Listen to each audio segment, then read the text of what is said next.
where the heck have you been? I haven't seen you in forever. Is the eggnog celebrating that win against Michigan State? That was a good win. We needed that coming off Saturday. You know what I'm saying? Yep. Sorry, Coach Izzo, but we sort of needed that win. Welcome to PTI. Kornheiser couldn't be bothered with our final show of the year. So here to save the day is our great friend, Mr. Frank Isola. Yeah. Not bad. How about that with eggnog? But let's start with a chaotic day for the Houston Rockets. John Wall and DeMarcus Cousins were among those sent home from the facility on the day of the team's opener as part of contact tracing after rookie KJ Martin tested positive. Meanwhile, Black Sports Online posted video of James Harden at a club supposedly in apparent violation of the NBA's COVID-19 protocols. Frank, as if there weren't enough issues already with the Rockets, where do you want to start with this mess? Well, mess is the right word. And, Michael, this is why the NBA only sent out half the schedule, because I think that they know there could be situations where maybe games at some point could be postponed. You know, the NFL has gone through it. College football has gone through it. Major League Baseball has gone through it. They play outdoors. Look at what's happened in college basketball with all these issues where games have had to be canceled, teams have to go on pause. So this will be a problem with the NBA. Now, I know the situation with Harden is unrelated, but, you know, I think about the team not too far from me at Madison Square Garden. They used to be the capital of dysfunction. Right now, it's Houston, and this whole situation with James Harden. I think at some point the league is going to have to step in. Whatever the reason was why he was out, he didn't have a mask on. It looks like he's taunting the league, looks like he's taunting the Houston Rockets. They need to do something here. It looks, at least, Frank, like he's not paying attention, right? And let's face it, with the story we just saw on ESPN, you know, a week or 10 days ago, I mean, Harden already had people out there looking at his behavior, or just not behavior, lack of dedication at the level of LeBron, Chris Paul, Russell Westbrook, so many other, you know, great players at this point of their veteran careers. I want to go back to something you talked about with the other sports and what the NBA has to deal with.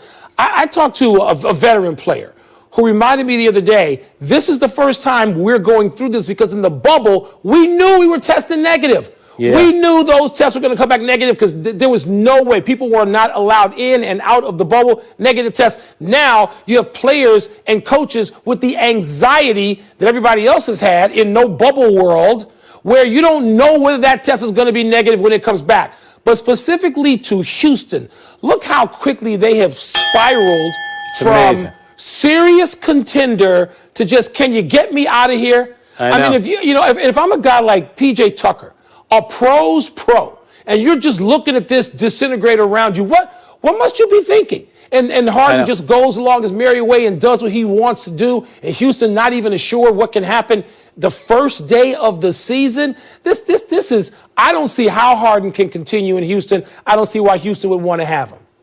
And remember, he wasn't available for the first practice. And Michael, this is the problem. You know, everybody talks about player empowerment. Yeah, it's great for the player because he calls all the shots, and then he's not held accountable. So James Harden wants Chris Paul out, then Russell Westbrook, this isn't going to work out. Then he wakes up one day and says, you know what, I don't want to be here anymore. And now here's the Houston Rockets. And how about Stephen Silas? Spent about 20 years waiting to get an opportunity, and your star player is causing you nothing more than headaches. He's probably on the phone with Mark Cuban saying, Mark, can I have my old job back as an assistant coach? It's better than what I have going on right now in Houston. Who could blame him? Absolutely. All right, Brooklyn was the buzz of the NBA last night. How about that? Kevin Durant scored an effortless 22 points in his first game since returning from tearing his Achilles in June of last year. Kyrie Irving added 26 in the Nets' blowout win over the Warriors. It's just one game, but Vincent Goodwill, you and I both know him, of Yahoo, wrote, if this is just a step, the rest of the NBA should be running scared. Mike, are you tempted to buy into the Nets' greatness after what you saw last night? Not after what I saw last night, Frank, but what I've seen in the preseason. I mean, let's go over the lineup for a second, because I know you have been paying as close attention to this as I have, closer being there in metropolitan New York. Durant, Kyrie, DJ, Dinwiddie, and Joe Harris. I mean, seriously, that's a hell of a starting five.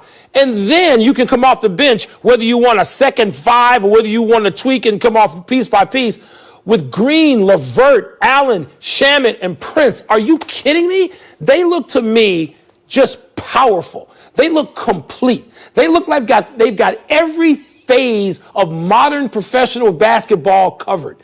And I don't want to go off one game. You know, we know what can happen. Teams that look powerful in, usually November, December, can look just, on the fade by the time we get to the All-Star break. There's a long way to go even with 72 games, but the Nets look powerful. Yeah, 'tis the season to overreact. And, Karis LeVert last year, he had a 51-point game on the road at Boston. That's against Jaylen Brown and Jason Tatum. That guy can play, and he's coming off the bench. And if Kyrie's going to play like that, share the ball, score, go to the basket, that's great. But this is about one guy. This is about Kevin Durant, who missed 560 days after blowing out his Achilles. To me, he's got the joy back. He's got his game. He wants to get back to that level that he was at before he got hurt. When he was a two-time Finals MVP, LeBron has taken that crown. You can see that Kevin Durant is on a mission. He looks incredible. He does.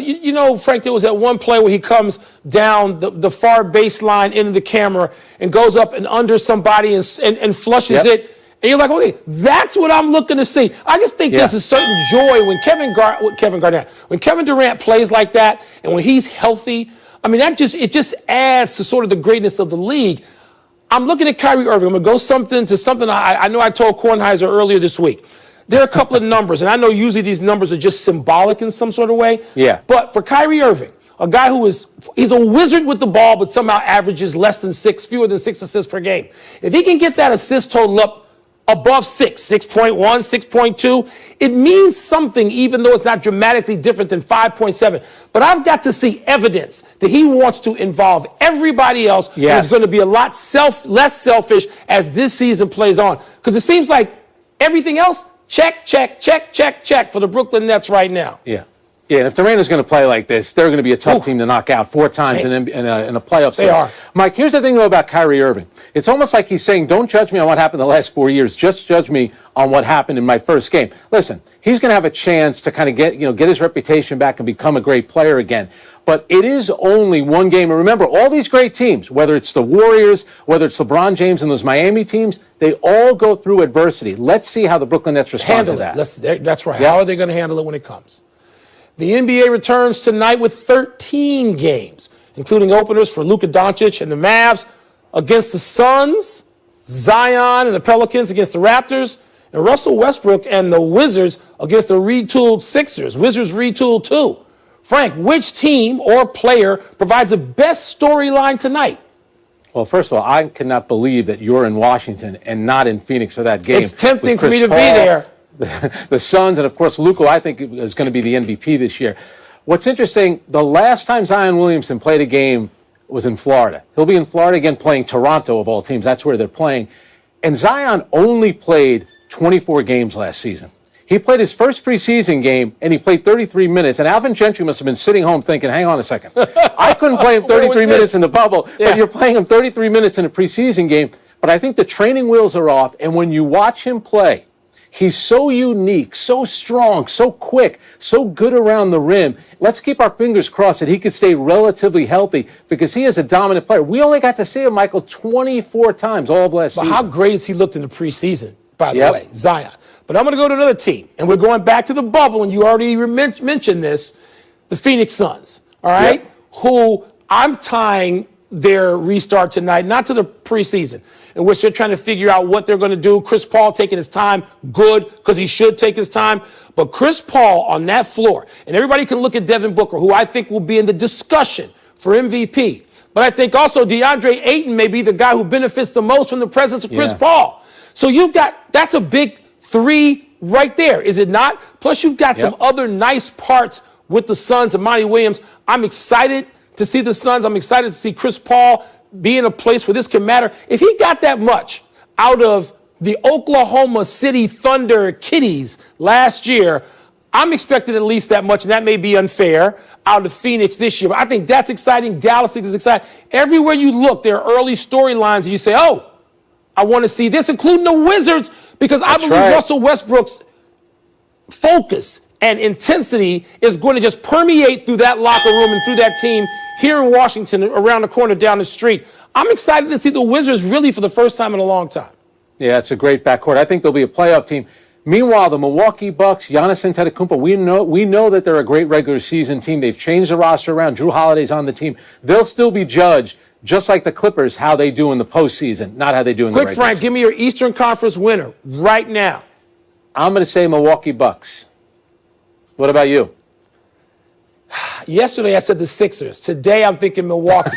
We both skipped over Miami, which we're going to hear from if we make a trip to Miami. Let's take a break. But coming up, Paul George disappeared at times during last season's playoffs, like the end of them. So what's the word for how he delivered last night? Yeah, he looked good last night. And did Zach Wilson put together a bowl performance last night that will move him up the NFL draft board? I don't want him to move too far up. No, I got a spot for him. I got a spot for him, too. Pardon the Interruption is presented by Guinness. Game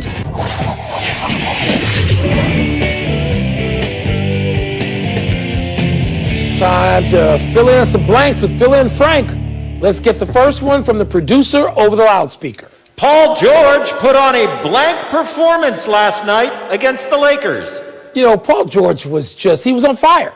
And we know he can do this. That's why the Clippers gave up like 94 draft picks to get him so they could get Kawhi Leonard, but they had to have Paul George. And this is why at the time you look at Paul George certain nights, you go, wow, this guy is one of the 7 to 10 best players in the league.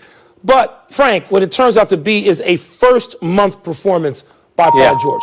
I don't care what Paul George does in November or, in this case, December. Doesn't care. We know he's great then. What is he going to be in the last month, whenever that is? Is it June, July, August? Whatever the last month is, what is he going to be then? Because he has been less than in his last months, great in his first month.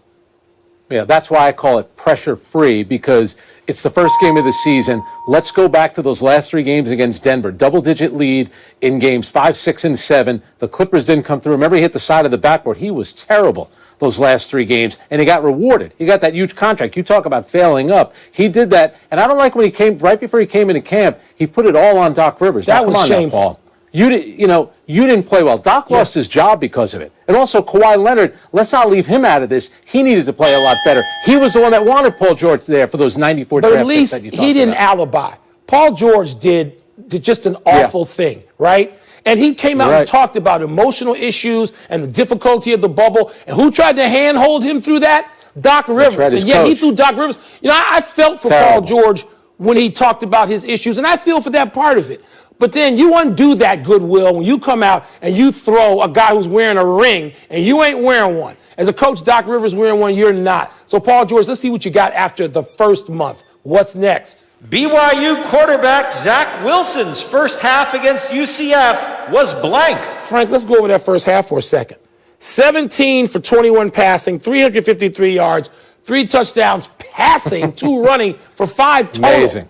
This performance for a quarterback from BYU, the alma mater of one punky QB, Jim McMahon, is bearish. Because, look, I know right now the quarterback, Mitch Trubisky in Chicago, has played a lot better. His coach actually seems to have interest in coaching him the last couple of weeks because his job is on the line. But at some point, the Bears are going to have to start over with quarterback. It appears BYU again. Bearish. Well, that's why the word is Jets, Jets. Please. Who probably aren't going to get Trevor Lawrence. Now, they could be in position to get Zach Wilson. Who are you, though? You have Steve Young on this show all the time. Yep. And the BYU quarterback that you reference is Jim McMahon. How dare you? That guy is a friend of the program. That's near and dear to my heart, the 85 Bears. And we love Steve Young on this show. We do. But if I'm trying to channel something in that midnight blue and white and orange uniform trim, it's going back to Jim McMahon of BYU. And guess what Steve Young said on a radio station out there in Utah? He said, I'm not going to say he's Patrick Mahomes, but he plays like Patrick Mahomes. You know what? That's pressure. That's good enough for me. And I love the way that he played against Coastal Carolina. He did. It was great. They knocked him silly, and he almost drove them back at the end of the game. And people keep saying he's small. He's like 6'3", 215. He's fine. He's an NFL-sized quarterback. That's right. Frank and I had some words, but as you can see, we're good now. Let's take one last break, but still to come. Can a Mountain West coach succeed in the SEC? And will Josh Rosen finally break through with his latest team? You don't think Steve will be upset that I invoked Jim McMahon before? Yes, he will be. He'll be upset. He's on the show all the time. I know. But he knows where my heart is. It's not. Pardon the Interruption is presented by Guinness. Game time is Guinness time. Please drink responsibly. Part of Happy Hour. happy time, people. Happy 57th birthday, Jim Harbaugh. His entire football life is played out on big stages in dramatic ways. He played in college for Bo Schembechler, was the Big Ten MVP as a junior, and as a senior led Michigan to the Rose Bowl. He was drafted 26th in the first round in 1987 by the Chicago Bears and effectively replaced Super Bowl hero Jim McMahon. He was a decent enough quarterback for mostly the Bears and Colts, but Harbaugh had big success right away as a coach. First in San Diego, then Stanford, and then in the NFL, where Harbaugh took the 49ers to the NFC Championship game 3 straight years, including Super Bowl 47, which he lost to the Ravens and his brother John. It was Harbaugh who discovered, developed, and promoted Colin Kaepernick. All of this made his return to Ann Arbor to coach the Wolverines a natural fit, and Harbaugh became one of only 2 coaches ever at Michigan to win 10 games his first 2 seasons.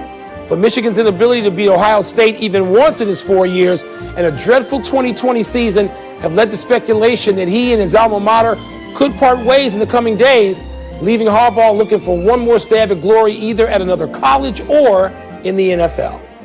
I remember the 95 AFC Championship game, Colts Steelers. Remember that Hail Mary that he threw? That thing almost worked. They almost got to a Super Bowl. Do you think that maybe he's not cut out to be a college coach? Maybe he's better off in the NFL. They obviously wanted to work out in Michigan, but who knows if that's only head coach to ever reach 3 consecutive championship games his first 3 seasons. Happy anniversary, Chaminade. On this day 38 years ago, your NAIA team beat undefeated, top-ranked Virginia in what many of us believe is the biggest upset in the history of American sport.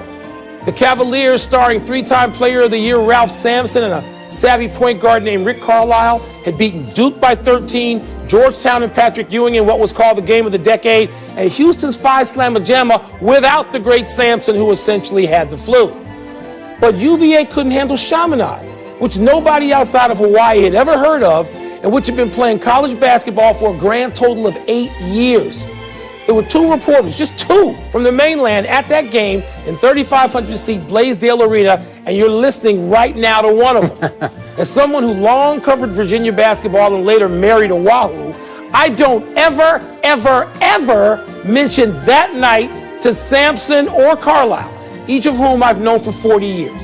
And I can make the case that loss is still more painful to many Wahoos than the first-round NCAA tournament loss to UMBC 2 years later, even though it is the only time in tournament history a 1 seed has lost to a 16. So you were at the game in Hawaii, then you had to have been at the game in D.C. when it was Sampson versus Georgetown. That game was on closed-circuit television. I thought that was the first Turner game. I thought that was the first TNT game. What the I think it was closed-circuit. In the new year.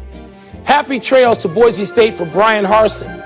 The Broncos coach is leaving his alma mater for the Auburn Tigers. Harsin wins 69-19 over 7 seasons with Boise State with 3 Mountain West titles. He went 6-6, more importantly, against Power 5 teams during that stretch, leading more than 20 of them to reach out to him over the years.